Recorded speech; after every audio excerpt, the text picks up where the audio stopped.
જય દ્વારકાધીશ મિત્રો દોલતનો નશો ક્યારે લોહીના સંબંધો પર હાવી થાય છે ત્યારે મા બાપની મમતા પણ મહાવિનાશનું સ્વરૂપ ધારણ કરે છે. મિત્રો, આ એક એવી રક્તરંજિત કથા છે જ્યાં પુત્ર મોહમાં અંધ બનેલા માતા પિતાએ પોતાનું સર્વસ્વ ગુમાવી દીધું, પરંતુ જ્યારે એમની સહનશીલતાની હદ પાર થઈ ગઈ ત્યારે વર્ષોથી શાંત બેસેલો લાચાર બાપ જાગી ઉઠ્યો. પૈસા અને અહંકારના નશામાં ચૂર થયેલા દીકરા અને વહુ જે બાપને રસ્તા પર ભીખ માગતા છોડી દેવા માગતા હતા, એ જ પિતાએ એ જ રાતમાં એવું કાનૂની તોફાન સર્જ્યું કે અબજોપતિ હોવાનો ઘમંડ માત્ર 5 મિનિટમાં ધૂળમાં મળી ગયો. શૂન્યમાંથી સામ્રાજ્ય ઊભું કરનારા એક અસલી કિંગ મેકરના પુનરાગમનની અને અહંકારના પતનની આ એક અત્યંત રોમાંચિક અને હૃદયસ્પર્શી વાર્તા છે. એટલે તમને વિનંતી છે કે આ વાર્તા અંત સુધી ધ્યાનથી સાંભળજો. મહાનગરના સૌથી પ્રતિષ્ઠિત અને વૈભવી વિસ્તારમાં આવેલા શાંતિવિલા નામના આલિશાન બંગલાના સૌથી પાછળના ભાગમાં બનેલી નોકરોની નાની ઓરડીમાં વિશાલીએ ખૂબ જ કિંમતી ઘેરા મરૂન રંગનો રેશમી પોશાક પહેરેલો હતો. એના ગળામાં અસલી હીરાનો હાર ચમકી રહ્યો હતો અને એની આંખોમાં પૈસાનું એવું ભયાનક ઝેર હતું જે કોઈ પણ માણસના આત્મસન્માનને બાળીને રાખ કરી દે. એની સામે એક જૂની અને તૂટેલી ખાટલી પર વડીલ હસમુખલાલ અને એમની પત્ની શારદાબેન બેઠા હતા. હસમુખલાલ કોઈ સામાન્ય માણસ નહોતા. તેઓ આ શહેરના સૌથી મોટા ટેક્સટાઇલ્સ અને ઓટોમોબાઈલ સામ્રાજ્યના અસલી સંસ્થાપક હતા, જેમની એક ત્રાળથી ક્યારેય મોટા વેપારીઓ અને નેતાઓ પણ ધ્રુજી ઉઠતા હતા. શારદાબેન પણ એક પ્રતિષ્ઠિત અને શાહી ખાનદાન સાથે સંબંધિત ધરાવતા હતા, જેમની ગરિમા અને સંસ્કારોના ઉદાહરણો આખા શહેરમાં આપવામાં આવતા હતા. પરંતુ કુદરતનો સૌથી મોટો અને ભયાનક નશો પુત્ર મોહ હોય છે. જ્યારે એમનો એકમાત્ર દીકરો આકાશ મોટો થયો ત્યારે આ બંને સિંહ અને સિંહણે પોતાના એકમાત્ર સંતાન માટે પોતાની આખી જિંદગીની સુખ સાહેબી દીકરાના ભવિષ્ય પાછળ ઘસી નાખી. આકાશના લગ્ન વિશાલી સાથે થયા. ત્યારબાદ આકાશે પોતાના પિતાને ખૂબ જ મીઠા શબ્દોમાં એવું કહ્યું કે એ હવે આઝાદ થઈને આખો વેપાર પોતાની રીતે સંભાળવા માંગે છે અને પિતાએ વૃદ્ધાવસ્થામાં આરામ કરવો જોઈએ.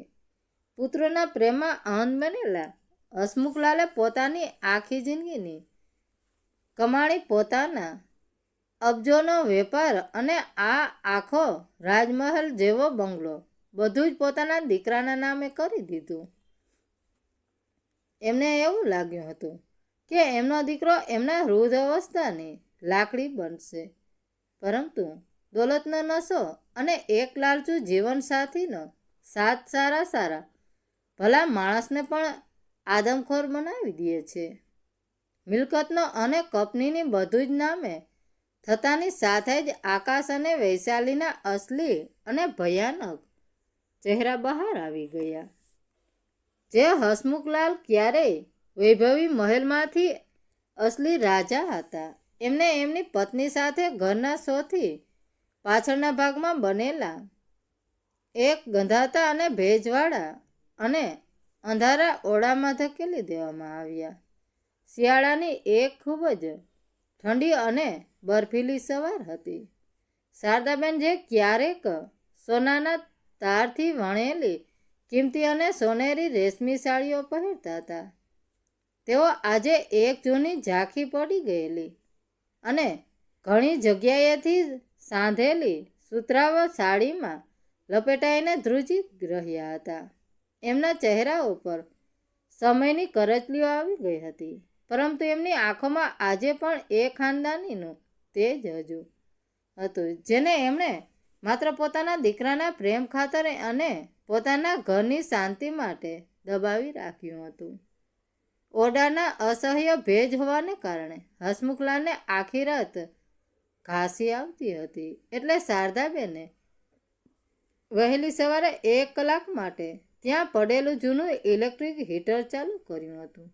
એ જ સમયે વિશાલી ત્યાં ઘર ઘસી આવી. શારદાબેને પોતાના અવાજમાં સમય રાખીને એવું કહ્યું કે વહુ, ઓરડામાં બહુ ખૂબ ભેજ છે અને તમારા સસરાજીને આખી રાત ઘાસી આવતી હતી, એટલે મેં થોડીવાર માટે આ જૂનું હીટર ચાલુ કર્યું હતું. અમે હમણાં જ એને બંધ કરી દઈએ છીએ.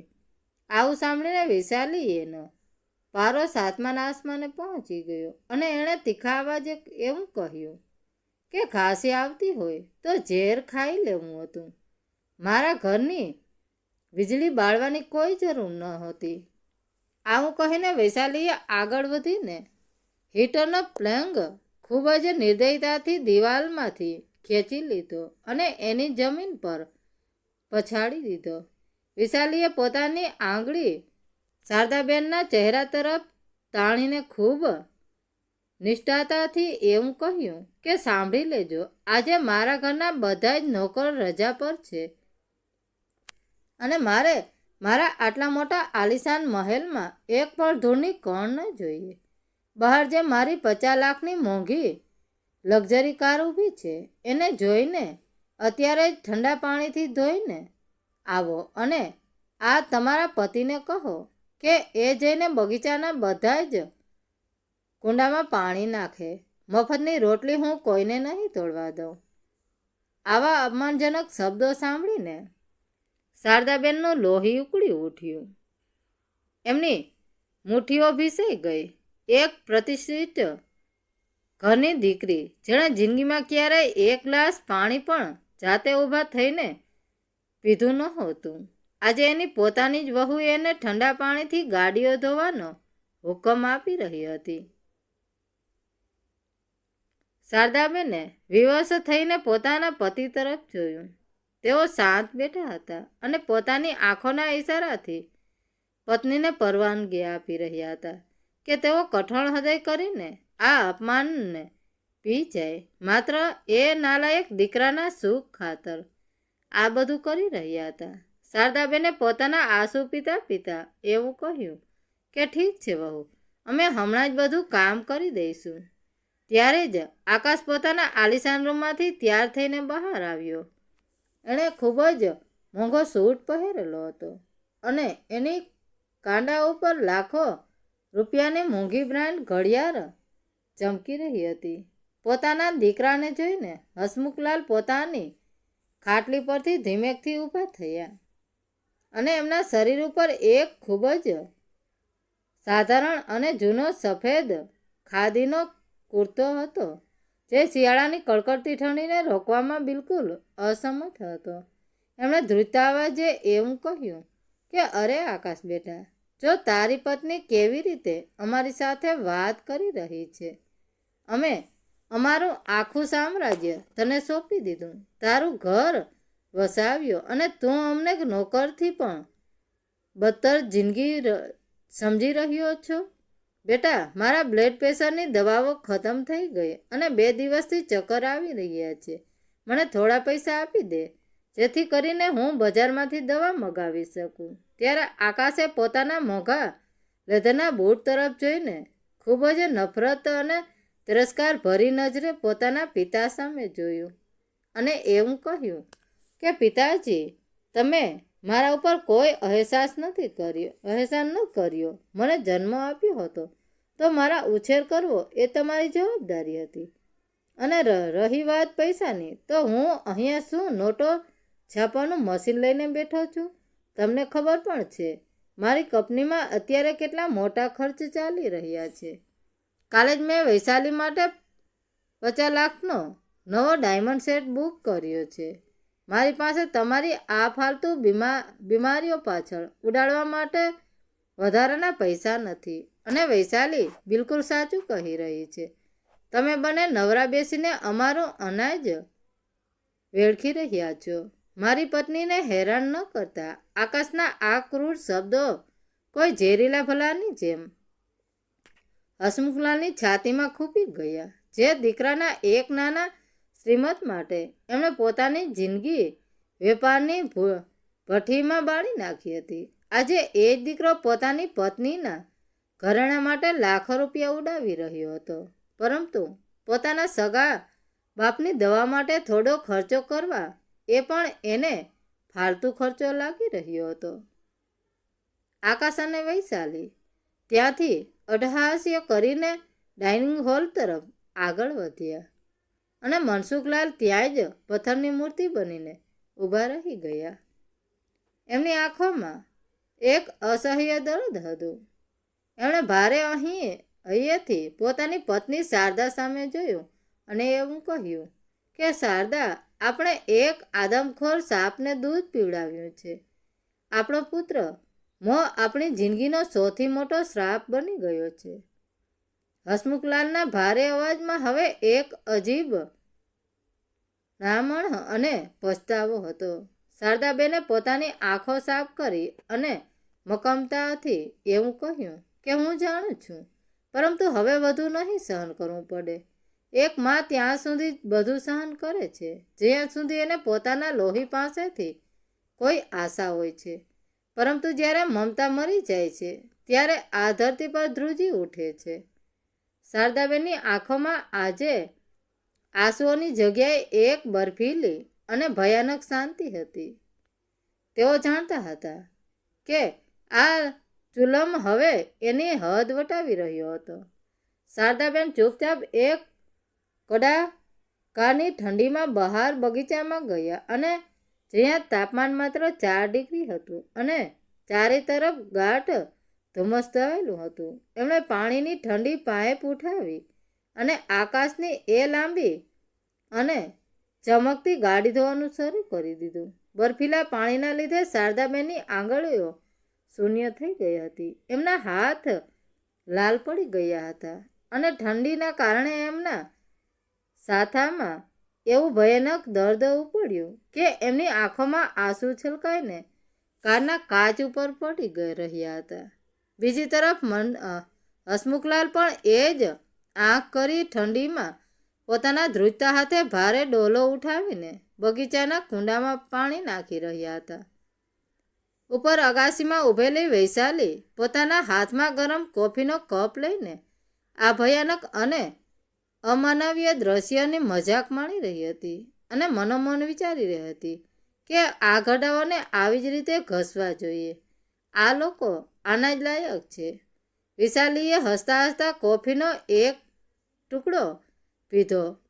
બપોરના 2 વાગી ચૂક્યા હતા. કાર અને આખા ઘરનું વેતરું કર્યા પછી શારદાબેન અને હસમુખલાલ શારીરિક રીતે પૂરી રીતે તૂટી ગયા હતા અને ભૂખના લીધે એમના પેટમાં અસહ્ય ચૂક આવી રહી હતી. શારદાબેને હિંમત કરીને રસોડા તરફ ગયા જ્યાં વૈશાલી ઊભી હતી. એમણે ખૂબ જ ધીમા અવાજે અશક્ય અવાજે એવું પૂછ્યું કે વહુ, સવારના કામ કરીએ છીએ અને પેટમાં ખૂબ જોરથી ભૂખ લાગી છે. શું કોઈ રોટલી બચી છે? વૈશાલીએ રસોડાના પ્લેટફોર્મ ઉપર રાખેલી સ્ટીલની એક ગંદી પ્લેટ ઉઠાવી. એ પ્લેટમાં ગઈ રાતનું સૂકું શાક અને 2 ખૂબ જ કડકડ અને વાસી થયેલી રોટલીઓ રાખેલી હતી. એણે એ પ્લેટ આગળ ધરીને એવું કહ્યું કે આ લ્યો અને હા, ધ્યાનથી સાંભળી લ્યો. મારા કૂતરાએ આ પ્લેટમાંથી થોડું ખાવાનું ખાઈ લીધું હતું, એટલે આ એટલું છે પૂરતું. તમારે કયા 5 સ્ટારનું ખાવાનું જોઈએ છે? મારા કૂતરાનું બચેલું ખાઈ લેજો. તમારા માટે એ જ ઘણું છે. વૈશાલીએ આ અપડેટ ખૂબ જ નિર્દયતાથી શારદાબેનના હાથમાં પકડાવી દીધી. એક શાહી ખાનદાનની દીકરી અને એક અબજોપતિ ઉદ્યોગપતિની પત્નીને આજે પોતાના જ ઘરમાં પોતાના જ પાળેલા કૂતરાનું એઠું ખાવા માટે મજબૂર કરવામાં આવી રહી હતી. શારદાબેનનું આખું લોહી એક ભયાનક આગમાં બદલાવા લાગ્યું. એમણે એ પ્લેટ પોતાના હાથમાં પકડી, પરંતુ એમણે એક પણ આંસુ ન વહાવ્યું. તેઓ ચૂપચાપ એ પ્લેટ લઈને ઓરડામાં હસમુખલાલ પાસે આવી ગયા. હસમુખલાલે જ્યારે સૂકી અને વાસી તેમજ એઠી રોટલીઓ જોઈ તો એમનું દિલ ચીસોએ પડવા લાગ્યું. એમણે એ પ્લેટ શારદાબેનના હાથમાંથી લઈને સીધી જ કચરાપેટીમાં ફેંકી દીધી અને સખત અવાજમાં એવું કહ્યું કે આપણે ભૂખ્યા મરી જઈશું શારદા, પરંતુ આ આદમખોર લોકોના ઘરનું એઠું અનાજ નહીં ખાઈએ. આ આપણો દીકરો નથી અને આપણું લોહી આટલું ગંદુ ન હોઈ શકે. હસમુખલાલની આંખોમાં હવે પિતાવાળી કોઈ પણ મમતા રહી નહોતી. ત્યાં એક એવું શાંત અને બર્ફીલું તોફાન જન્મ લઈ ચૂક્યું હતું, જે આવનાર સમયમાં આકાશના આખા અસ્તિત્વને રાખમાં મેળવી દેવાનું હતું. ત્યાર પછીના દિવસો આ ઘરમાં કોઈ ભયાનક નરકથી ગમ નહોતા. આકાશ અને વૈશાલીએ જુલમની બધી જ હદો પાર કરી દીધી હતી. જો મનસુખલાલ ભૂલથી પણ મહેમાનોની સામે આવી જતા તો આકાશ એને જાહેરમાં જ ધક્કા મારીને બહાર કાઢી મૂકતો અને એમને પોતાના દૂરના ગરીબ સગા કહીને અપમાનિત કરતો. એ બંને વૃદ્ધ સિંહ અને સિંહણે પોતાના અંદરના એ નબળા પિતા અને લાચાર માતાનું ગળું રોજ ઘૂંટ્યું હતું. એમણે એકબીજાનો હાથ પકડ્યો અને પોતાના અપમાનના એક એક ઘૂંટડાને ઝેરની જેમ પી લીધા, જેથી કરીને ક્યારે એમનો બદલો જવાવાળા મુખી બનીને ફાટે ત્યારે આકાશ અને વૈશાલીની ચીસો સંભળાવવા વાળું આ દુનિયામાં કોઈ ન રહે. 1 મહિના પછી આકાશ અને વૈશાલીએ આ ઘરમાં એક ખૂબ મોટું ફંક્શન રાખ્યું હતું. એમણે શહેરના તમામ મોટા ઉદ્યોગપતિઓ, રાજનેતાઓ અને પ્રતિષ્ઠિત લોકોને આમંત્રિત કર્યા હતા. આ ફંક્શન એ નવી કંપનીના લોન્ચ માટે હતું, જેનો પાયો હસમુખલાલે 25 વર્ષ પહેલાં પોતાના લોહી પર સેવાથી નાખ્યો હતો. આખા મહેલ જેવા બંગલાને દુલ્હનની જેમ સજાવવામાં આવ્યો હતો અને જાત જાત ભોજન બની રહ્યા હતા. વૈશાલીએ ઘરના બધા જ નોકરોને સખત આદેશ આપ્યો હતો કે હસમુખલાલ અને શારદાબેન કોઈ પણ સંજોગોમાં મહેમાનોની સામે ન આવવા જોઈએ. રાત્રિના 8 વાગી રહ્યા હતા. શારદાબેન પોતાના એ જ ભેજવાળા ઓરડામાં બેઠા હતા. ત્યાં જ એમની નજર એક ખૂબ જ જૂની અને નકશી કામવાળી લાકડાની પેટી પર પડી. એ પેટીમાં શારદાબેનનો ખાનદાની હાર રાખેલો હતો, જે ભારે સોના અને કિંમતી હીરાથી જડેલો હતો અને એમની પર દાદીનો હતો.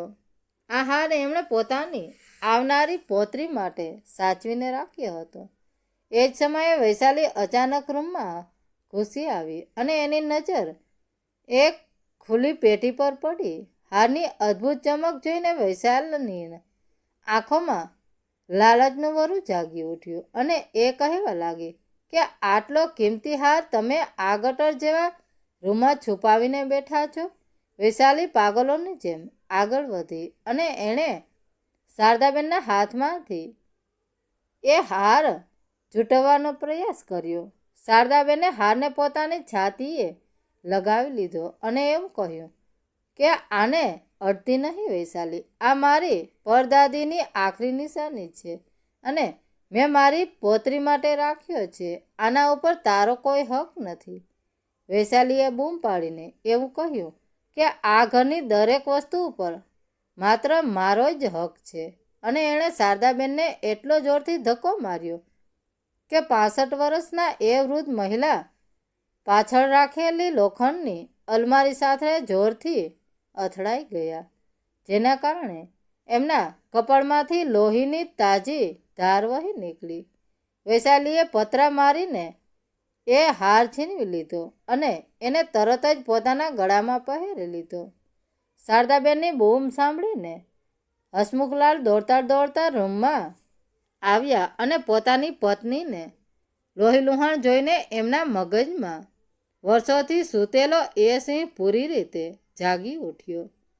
એમણે ભારે અને ગૂંજતા અવાજમાં ત્રાળ પાડીને એવું કહ્યું કે તારી હિંમત કેવી રીતે થઈ મારી પત્ની ઉપર હાથ ઉપાડવાની? હસમુખલાલે ગુસ્સામાં વૈશાલી તરફ કદમ વધાર્યા. ત્યારે જ આકાશ દોડતો દોડતો રૂમમાં આવ્યો. એણે જ્યારે જોયું કે પિતા વૈશાલી તરફ આગળ વધી રહ્યા છે તો કંઈ પણ વિચાર્યા વગર એ નગુણા દીકરાએ પોતાના જ બાપની છાતી ઉપર બંને હાથથી જોરદાર પ્રહાર કર્યો, જેના હસમુખલાલ અથડાઈને ભોંય ઉપર પડી ગયા. આકાશે પાગલોની જેમ ચીસ પાડીને એવું કહ્યું કે મારી પત્નીને અડવાની હિંમત ન કરતો. તમે બંને આ ઘરનું સૌથી મોટું કલંક છો. આજે મારા ઘરે આટલા મોટા મહેમાનો આવ્યા છે અને તમે અહીંયા ચોરી કરી રહ્યા છો. હસમુખલાલનું લોહી હવે ઉકળી રહ્યું હતું. એમણે એવું કહ્યું કે ચોરી? અરે આકાશ, આ હાર શારદાની પરદાદીનો છે અને તારી આ લાલચુ પત્નીએ એને ધક્કો માર્યો છે. એનું માથું ફાટી ગયું છે અને તું મને ધક્કો મારી રહ્યો છે. આકાશે તિરસ્કારથી કહ્યું કે ચૂપ રહો ઘરડાઓ, તમારા બંનેના લીધે મારો મોભો ખરાબ થઈ રહ્યો છે. આજે આખી રાત તમે બંને આ ઘરના પછવાડા લોકો કરેલા ગોડાઉનમાં બંધ રહેશો અને જો કોઈએ બહાર નીકળવાનો પ્રયાસ કર્યો તો કાલે જ પોલીસ બોલાવીને તમને બંનેને ચોરી કરવાના આરોપમાં જેલમાં પુરાવી દઈશ. આકાશે પોતાના જ પિતાને ધક્કા મારતા એ ભેજવાળા, ગંધાતા અને અંધારા ભંગારખાના જેવા ગોડાઉનમાં ધકેલી દીધા અને બહારથી એક ભારે મોટું તાળું મારી દીધું. ગોડાઉનની અંદર ઘોર અંધારું હતું અને શારદાબેનના કપાળમાંથી સતત લોહી નીકળી રહ્યું હતું. હસમુખલાલે પોતાના કૂતરાનો એક ટુકડો ફાડીને પત્નીના કપાળ પર કુર્તાનો એક ટુકડો ફાડીને પત્નીના કપાળ ઉપર પાટો બાંધ્યો. એ રાત્રે એ અંધારા ગોડાઉનના કોઈ આંસુ ન વહ્યું કે કોઈ ડૂસકું ન જ ગુંજ્યું. જ્યારે સંતાન જ નરાધમથી બધી જ હદો પાર કરી દે છે ત્યારે માતા પિતાના હૃદયના રહેલો એ નબળો પુત્ર મોહ હંમેશા માટે ભસ્મ થઈ જાય છે. એ રાત્રે હસમુખલાલ અને શારદાબેને પોતાના અંદરના એ લાચાર માતા પિતાનો અંત અણી દીધો. એમણે એકબીજાનો હાથ પકડ્યો અને હસમુખલાલની આંખોમાં હવે કોઈ પણ પ્રકારની લાચારી નહોતી. ત્યાં એક એવું ભયાનક અને બરફેલું તોફાન જન્મી લઈ ચૂક્યું હતું જે આગામી થોડા જ કલાકોમાં આકાશના આખા અસ્તિત્વને રાખમાં મેળવી દેવાનું હતું. હસમુખલાલે ગંભીર અવાજે એવું કહ્યું કે શારદા, મેં 25 વર્ષ પહેલાં આખા શહેરના બિઝનેસ જગત ઉપર રાજ કર્યું હતું.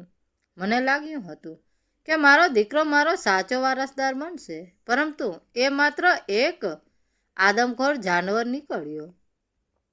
આવતીકાલનો સૂરજ આકાશ માટે એક કયામત લઈને આવશે, જેના પછી એ પોતાના મોતની ભીખ માગશે.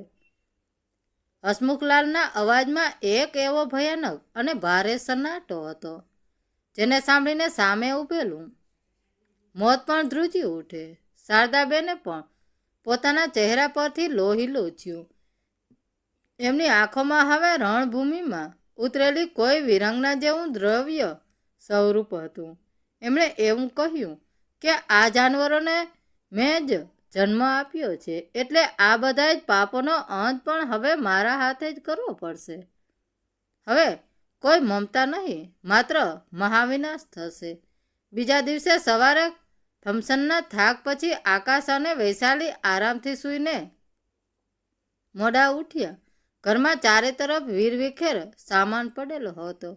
આકાશે પોતાના નોકરને બૂમ પાડીને કહ્યું કે અરે ઓ રામુ, જોઈને ને પહેલાં ગોડાઉન વાળું તાળું ખોલ અને એ બંને ઘરડાઓને કહી દે કે જઈને આખા ઘરની સાફ સફાઈ કરે. આજે મારા પાર્ટનર સાથે મારે ખૂબ મોટી અને મહત્વની મીટિંગ છે.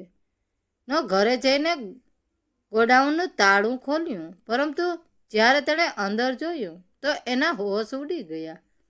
ગોડાઉન આખું ખાલી હતું અને ત્યાં કોઈ હાજર નહોતું. આકાશ અને વૈશાલી દોડતા દોડતા ત્યાં આવ્યા અને જોયું કે પાછળની એક નાની બારી તૂટેલી હતી. વૈશાલીએ ખૂબ જ ધૂણ્યાપ્રસ્ત હાસ્ય વેરતા એવું કહ્યું કે આ બંને તો ભાગી ગયા. સારું થયું, મારો જીવ છૂટ્યો.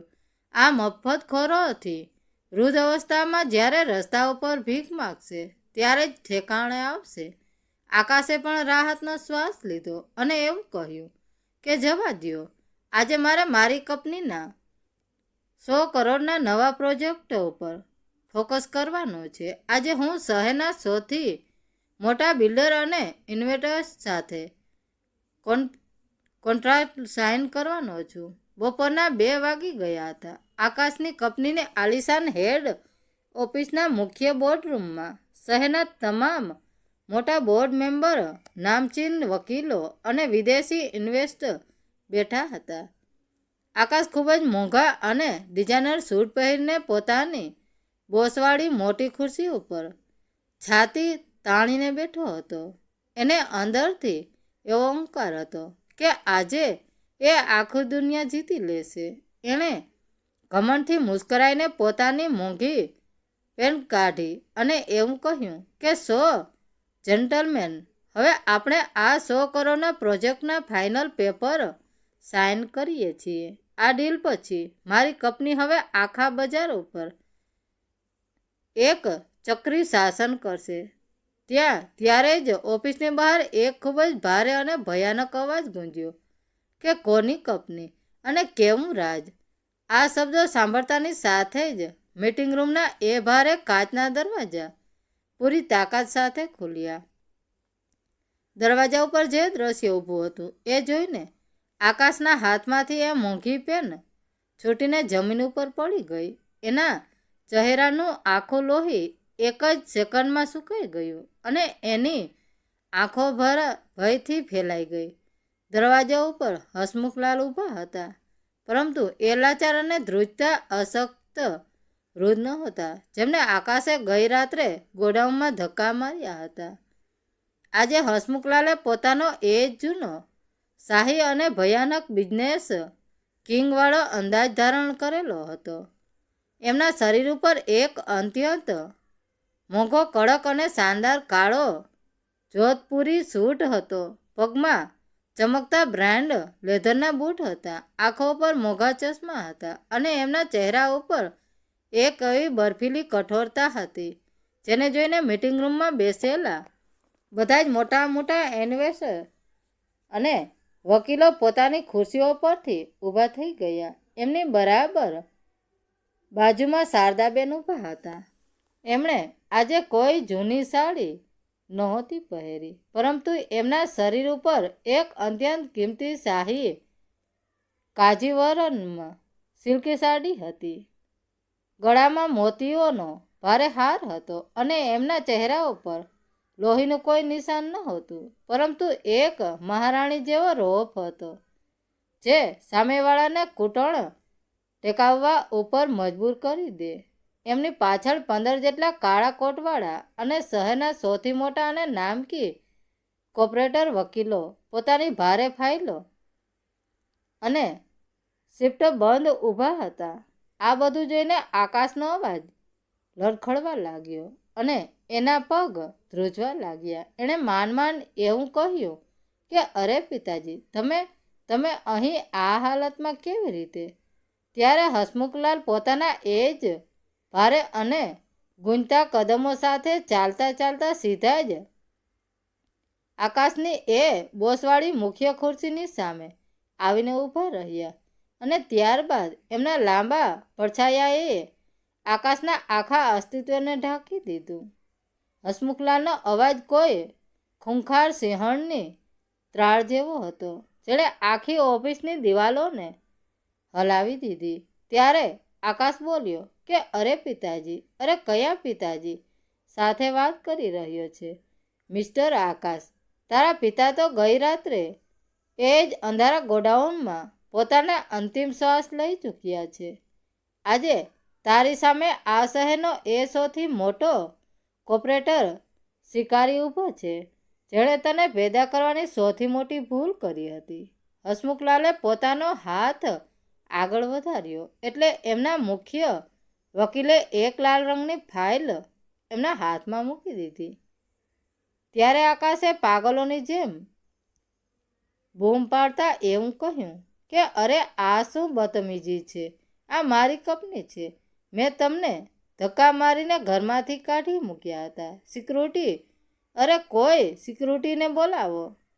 ત્યારે હસમુખલાલે એક ખૂબ જ ભયાનક હાસ્ય વેર્યું અને એવું કહ્યું કે આ આખી બિલ્ડિંગની સિક્યુરિટી આજે સવારે જ મેં બદલી નાખી છે.